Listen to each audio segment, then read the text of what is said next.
Think Epping Forest and you think loads of money.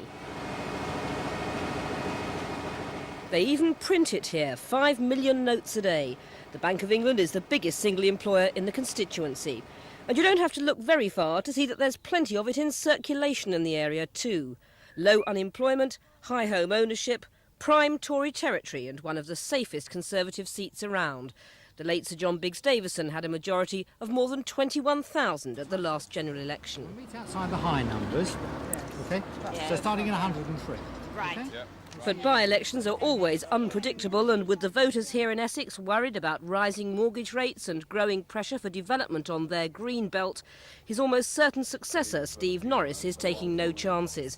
The Conservative Party machine is in full swing. So our big job, I'm afraid, is to say to everybody, please do take it seriously and please do go out and vote on the day. You know. We should be there. Good. Thanks very much for your support. They're building a huge extension to the council offices in Epping, while up the road the accident unit at St Margarets Hospital faces closure. Both are local issues which the Conservatives' opponents believe could bring a protest vote next Thursday. If they close part of the wards in St Margaret's, it's just the first step.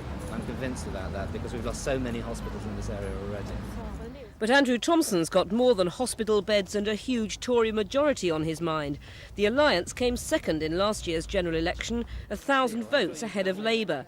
But next week there are two Centre Party candidates fighting for the same votes, the Democrats and the SDP. Local councillor Michael Petman carries the SDP's colours into battle. You voted in the general election last year? I think we give you a chance, but... You did?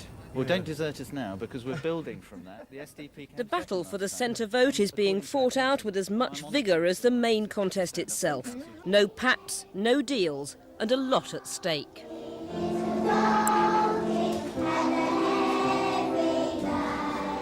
The beneficiary of the infighting could be this man, Labour candidate and local school governor Stephen Murray.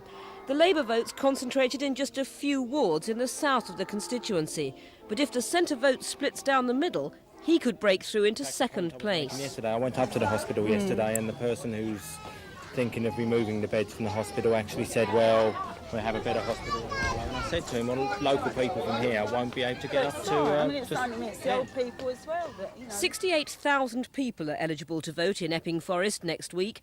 7 out of 10 did so in the general election last year. But most of the people the candidates are trying to reach simply aren't here. 6 out of 10 of all the voters in Epping Forest commute to London every day to go to work. A bit of late-night Christmas shopping, a few Christmas parties and some wintry weather, and the turnout could be very low next week, and apathy could be everyone's chief opponent. Even a majority of more than 21,000 has been known to pay the price of that. Barbara Long, Thames News.